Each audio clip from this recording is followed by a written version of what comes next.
পর্যায়ে আলোচনা অংশগ্রহণ করবেন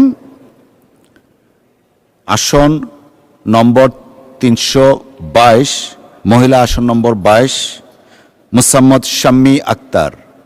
মুসাম্মদ শাম্মী আক্তার, আপনার সময় 6 মিনিট। ধন্যবাদ আপনাকে। কয় মিনিট? বিসমিল্লাহির রহমানির রহিম।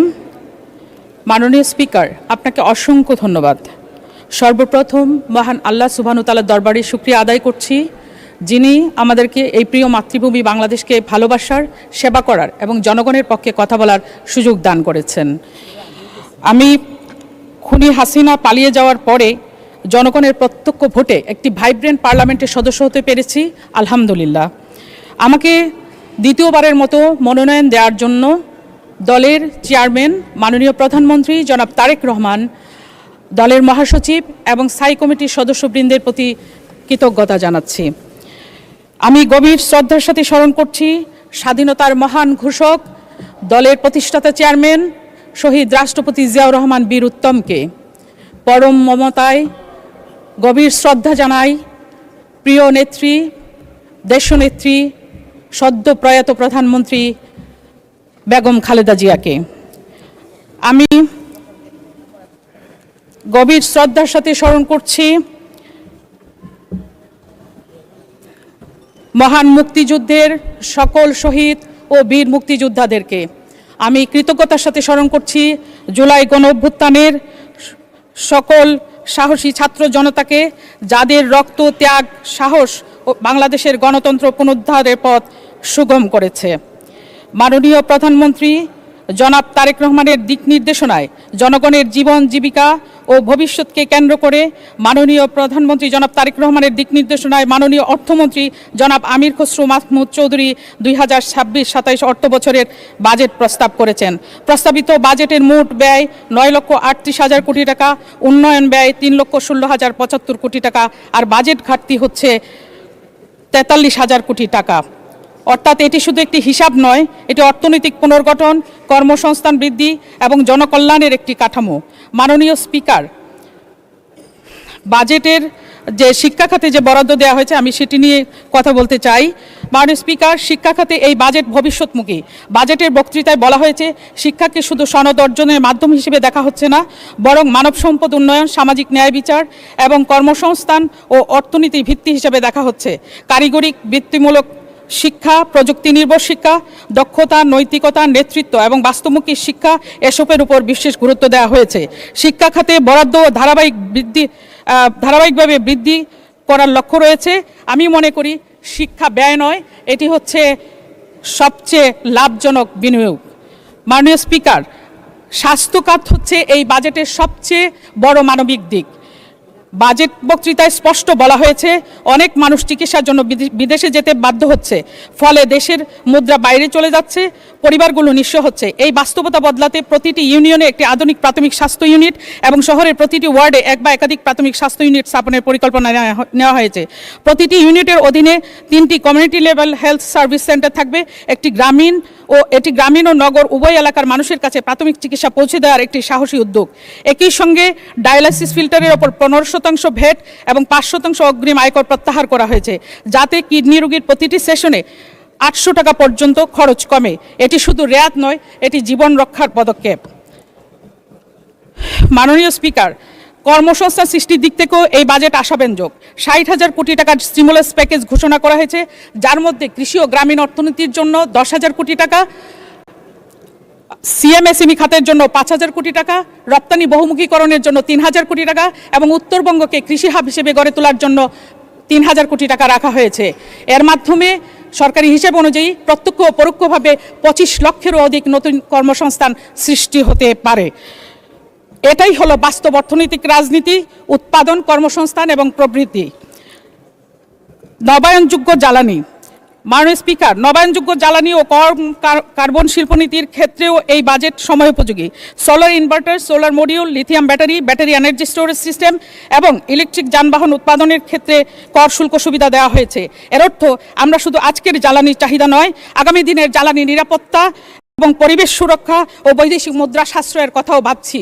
একটি দায়িত্বশীল রাষ্ট্রের জন্য এই ধরনের কৌশল অপরিহার্য। মাননীয় স্পিকার, মুদ্রাস্ফীতি হচ্ছে আমাদের সবচেয়ে বড় চ্যালেঞ্জ। মানুষ বাজেটের টেবিল দেখে না, মানুষ বাজারে যায়। তাই বাজেটের সবচেয়ে গুরুত্বপূর্ণ দিক হলো উৎপাদন ব্যয় কমানো। কৃষিখাতে সার, বীজ, সেচ এবং যান্ত্রিকীকরণের সহায়তা দেওয়া হয়েছে। বিশেষ করে জিঙ্ক অ্যাশের ওপর আমদানি শুল্ক প্রত্যাহার, পোলট্রি, ডেইরি ও ফিশ ফিডের 3টি নতুন কাঁচামালের নতুন শুল্ক এবং পোলট্রি যন্ত্রপাতির 5টি প্রয়োজনীয় উপকরণের শুল্ক শতাংশ নামিয়ে আনা হয়েছে। এই সমস্ত পদক্ষেপ উৎপাদন খরচ কমাবে।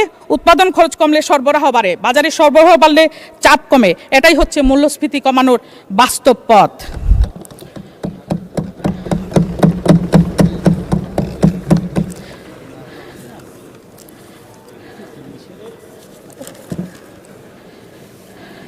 মাননীয় স্পিকার, আমি কিছুদিন আগে লক্ষ্য করেছি মাননীয় প্রধানমন্ত্রী বিএনপি বিটের সাংবাদিকদের সঙ্গে মতবিনিময় করাকালে বলেছেন যে এখনও যদি এক্স-রে করা হয় তার মেরুদণ্ডের হাড়টি বাঁকা হয়ে জোড়া লেগেছে, সেটি তিনি দাবি করেছেন এবং দেখা যাবে যে বাঁকা হয়ে জোড়া লেগেছে।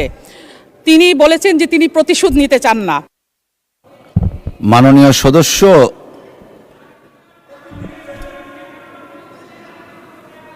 জি মাননীয় সদস্য একটু ধৈর্য শুনেন। আপনাকে আরো 3 মিনিট সময় বাড়িয়ে দেয়া হলো। আমি যে কথাটি বলতে চাই মাননীয় স্পিকার, তিনি দাবি করেছেন যে তার মেরুদণ্ডের হাড়টি বাঁকা হয়ে জোড়া লেগেছে। তিনি বলেছেন যে তিনি প্রতিহিংসা এবং প্রতিশোধের রাজনীতিতে বিশ্বাস করেন না, এটি থেকে তিনি বেরিয়ে আসতে চান। এটি অবশ্যই একটি দেশের জন্য, রাজনীতির জন্য ইতিবাচক দিক। কিন্তু মাননীয় স্পিকার, প্রতিশোধ না মানে বিচারহীনতা নয়। আমরা চাই ১/১১ সরকারের সময়ে তার উপরে যে মাননীয় প্রধানমন্ত্রীর উপরে যে নির্যাতন সংগঠিত হয়েছে, এই ঘটনার মুখোশ উন্মোচন করা হোক এবং এই ঘটনার আমি বিচার দাবি করছি মাননীয় স্পিকার। বিচার যদি না হয় তাহলে মাননীয় স্পিকার, বিচার যদি না হয় তাহলে পরবর্তীতে এই ঘটনা আবারও পুনরাবৃত্তি ঘটতে পারে বলে আমি আশঙ্কা প্রকাশ করছি।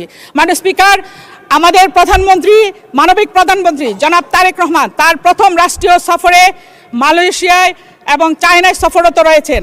এটি অবশ্যই আমাদের স্বাধীনতা, সার্বভৌমত্ব, আত্মমর্যাদার একটি প্রতীক।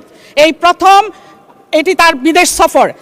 এটি আমি মনে করি বাংলাদেশের স্বাধীনতা, সার্বভৌমত্বের এবং আত্মমর্যাদার একটি প্রতীক।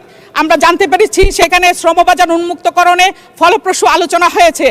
আমরা বলতে চাই বিরোধী দলের বন্ধুরা যারা বলেন যে হচ্ছে সরকারের হাতে কি আলাউদ্দিনের আশ্চর্য চেরাগ আছে কিনা, আমি বলতে চাই সরকারের আলাউদ্দিনের আশ্চর্য চেরাগের চিন্তা না করে আসুন আপনারা মাননীয় প্রধানমন্ত্রীকে সহযোগিতা করুন।